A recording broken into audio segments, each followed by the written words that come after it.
Today we are in Romans 4, and in this chapter it talks about Abraham being justified by faith. Now, long ago, Abraham was promised that he was going to be the father of many nations.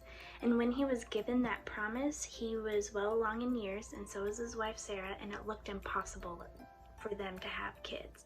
But it says that Abraham believed God, and that's what was credited to him as righteousness.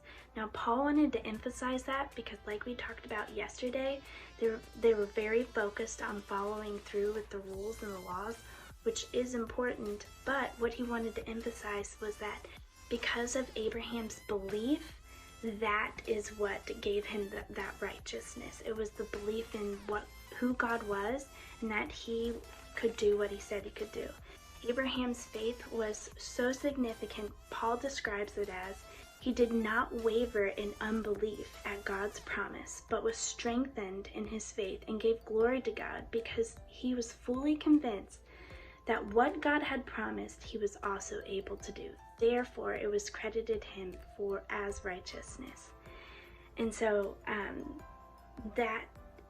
don't know, I'm just like super excited about that. And so eventually that promise was fulfilled through Abraham. They did have a son named Isaac, and the line that came from Abraham were the Jews.